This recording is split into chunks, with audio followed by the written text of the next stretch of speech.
عالمی منڈیوں میں جو تیل اور گیس کی قیمتیں وہ شاید پچھلی دہائیوں میں بلند ترین سطح پہ ہیں، اور 118 ڈالر تک کروڈ آئل چلا گیا پر بیرل، اور اسی طریقے سے گیس بھی بہت ہی زیادہ مہنگی ہو چکی. تو یہ ہمیں سوچنا ہوتا ہے کہ ہم اتنے مہنگے تیل کے اوپر اور اتنی مہنگی گیس کے اوپر جب بجلی بنائیں گے تو ہمارا زر مبادلہ اس کے اوپر کتنا خرچ ہوگا، اور جو کہ ہم ایک ایک پائی بچانے کے لیے دن رات کوشش کر رہے ہیں. ہم نے یہاں تک کیا کہ جو امپورٹ ہے ہمارے خام مال کی، مشینری کی، ان کے اوپر بھی ہم نے پابندی لگائی آج سے 1 مہینہ پہلے، تاکہ ہم سال میں کوئی 2، 2.5، 3 ارب ڈالر اس سے بچا لیں. اسی طریقے سے جو مہنگا ترین جو ایندھن ہے اس کو خریدنے کے لیے بھی، چاہے وہ کوئلہ ہے، چاہے وہ گیس ہے یا تیل ہے، یہ بالکل ان آئٹمس کی قیمتیں آسمان سے باتیں کر رہی ہیں. تو ہم نے جو پیچھے ابھی حالیہ ہفتوں میں جو ٹینڈر ہم نے جو منگوائے، اس میں یعنی کئی ٹینڈرز میں بڈز نہیں آئیں، اس لیے کہ وہ گیس جو ہے وہ اب بعض جو ترقی یافتہ ممالک ہیں وہ خرید رہے ہیں جو ریسنٹ کرائسس جو چل رہا ہے یوکرین کا، اس کی وجہ سے. اور جو سیلر جو ہیں انہوں نے بڈز ہی فائل نہیں کی، اس سے ہمیں ایک بہت بڑا سیٹ بیک ہوا. اس طریقے سے اگر کوئی گیس کا ٹینڈر آیا تو $40 پر یونٹ، اور وہ یقیناً ہم نے ایک کانشیس فیصلہ کیا کہ $40 پر یونٹ گیس جو ہے وہ اتنی مہنگی ہوگی کہ ایک تو ہمارا فارن چینج اس سے اپنا بہت خرچ ہوگا، اور دوسرا بہت مہنگی بجلی بنے گی. تو ہم نے وہ $40 پر یونٹ گیس خریدنے سے ہم نے پرہیز کیا کہ ان وجوہات کی بنا پر. مگر پچھلی حکومت کو جب اللہ تعالیٰ نے ایک موقع عطا کیا تھا کہ وہ سستی ترین گیس وہ خریدتی، اس نے اپنی مجرمانہ غفلت کی بنا پر جب گیس $3 یا $4 پر اسپاٹ مارکیٹ میں مل رہی تھی، وہ انہوں نے سودے نہیں کیے. اسی طریقے سے لانگ ٹرم سودے اس زمانے میں گیس کے جو $5 یا $6 پہ ہو سکتے تھے وہ نہیں کیے.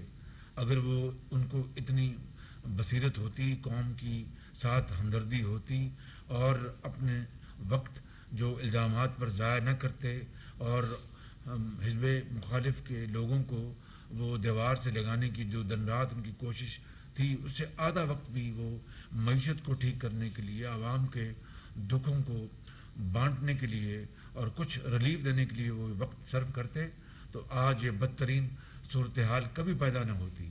یہ ایک بہت بڑا میں سمجھتا ہوں کہ المیہ ہے کہ اس وقت جب میاں نواز شریف صاحب نے جب $13 پر قطر کے ساتھ ڈیل کی تھی G2G، اس وقت پچھلی حکومت نے اس میں اتنے الزامات لگائے کہ خود قطر کے عوام پریشان ہو گئے کہ بھئی اتنا شفاف ایگریمنٹ ہوا، اور اس کے اوپر ایک برادر ملک پاکستان اس میں الزامات لگا رہا ہے، تو ان کا دل کتنا دکھی ہوا ہوگا.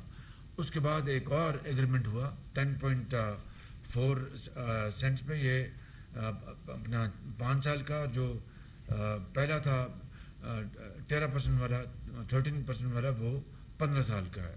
تو میں یہ کہہ رہا ہوں کہ اگر $5 پہ اگر یہ حکومت جو اویلیبل تھی گیس اگر یہ کر لیتی لانگ ٹرم، تو آج پاکستان کے اندر نہ گیس کا اتنا بڑا بحران ہوتا، اور نہ ہی لوڈ شیڈنگ کے حوالے سے، اور نہ ہی انڈسٹری اور ایگریکلچر کے حوالے سے اتنا بڑا کرائسس آتا.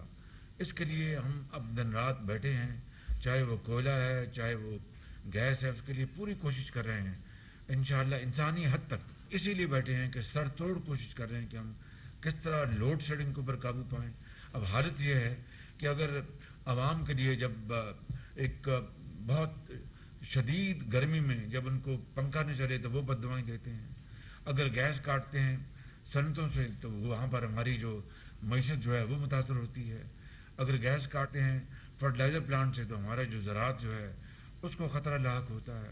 اگر گیس کاٹتے ہیں ٹیکسٹائل سے تو ہماری جو ایکسپورٹ جو ہیں ان کو دھچکا لگتا ہے. تو it's a very very difficult challenge کہ اور اس کے لیے ہم اب سر جوڑ کر بیٹھے ہیں کہ کیا بیسٹ آپشنز اویلیبل ہیں جس سے کہ ہم اپنی جو بجلی کی لوڈ شیڈنگ جو ہے اس میں ہم کمی لا سکیں. عظیم دوست چین کے حوالے سے جو ہمارے سی پیک کے تحت جو کوئلے کے پلانٹ لگے ہیں بجلی جو پیدا کرتے ہیں. اب کوئلہ جو ہے باہر ساؤتھ افریقہ میں اپنا قیمتوں کو آگ لگی ہے بالکل. اس لیے ہم اس وقت یقیناً ایک مشکل صورتحال میں ہیں، لیکن انشاءاللہ اللہ تعالیٰ نے چاہا تو ہم انشاءاللہ ان مشکل حالات سے نکلیں گے.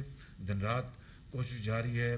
چائنا کے حوالے سے ریوالونگ اکاؤنٹ جو ہے وہ جو کہ نہیں کھولا گیا تھا، کمٹمنٹ کے باوجود پچھلی حکومت نے نہیں کھولا ریوالونگ اکاؤنٹ، اور اس سے چین کی حکومت کو بڑا سخت اعتراض پیدا ہوا تھا. اس کو بھی انشاءاللہ ہم ہینڈل کر رہے ہیں. اسی طریقے سے جو ایک حویلی بہادر شاہ میں 1250 میگا واٹ کا ایک نیا پلانٹ جو جرمن کمپنی سیمنز نے ہمارے زمانے میں وہ لگایا تھا، اس کی پہلی ٹربائن 2018 میں پہنچ گئی تھی اپنے سائٹ پر. وہ 2.5 سال پہلے یا 2 سال پہلے وہ چل جانا چاہیے تھا 1250 میگا واٹ کا وہ پلانٹ، لیکن وہ ہنوز بند پڑا ہے کیونکہ پچھلی حکومت کو نہ توفیق ہوئی نہ انہوں نے خیال کیا. کئی پتہ نہیں 30-40 ارب روپے قوم کے ضائع ہو چکے ہیں اوور رنس کی شکل میں اور دوسرے مدات میں، اور وہ پلانٹ جو ہے نہیں چل سکا. اسی طریقے سے جو ہمارے پن بجلی کے منصوبے تھے سی پیک میں ان میں تاخیر ہوئی، اور جان بوجھ کے میں یہ کہوں گا تاخیر کی گئی. کوئی دلچسپی کوئی نہیں تھی. اپنا چلتے ہیں پلانٹ چلیں، نہیں چلتے نہ چلیں. ان کی بلا سے پاکستان کے عوام کی کیا صورتحال ہے اس سے ان کو کوئی غرض نہیں تھی. تو یہ ہیں وہ مشکلات جن کا ہم سامنا کر رہے ہیں، لیکن اللہ تعالیٰ نے چاہا تو انشاءاللہ ہم بڑی کوشش کے ساتھ لگے ہوئے ہیں کہ جو پلانٹس جن میں تاخیر ہوئی ہے اور بڑی ہی سیریس ڈیلے ہوئی ہے ان کو ہم جلد سے جلد چلائیں. چاہے وہ پن بجلی کے منصوبے ہیں، چاہے وہ تھرکول کی بنیاد پر منصوبے چلنے ہیں، چاہے وہ حویلی بہادر شاہ کا ہے. تو ان تمام اپنا مشکلات کا میں نے اس لیے ذکر کیا کہ یہ جینون چیلنجز ہمیں ملے جو ہی ہم نے حکومت سنبھالی، جس کو کہتے ہیں کہ سر مڈاتے ہی اولے پڑے. لیکن فکر نہ کریں، انشاءاللہ ہم ضرور مشکلات ہیں لیکن ہم ضرور ان کو حل کریں گے اور اس بحران سے پاکستان کے عوام کو نکالیں گے. اور وہ وقت دور نہیں جب انشاءاللہ بجلی کی لوڈ شیڈنگ میں خاطر خواہ کمی آئے گی.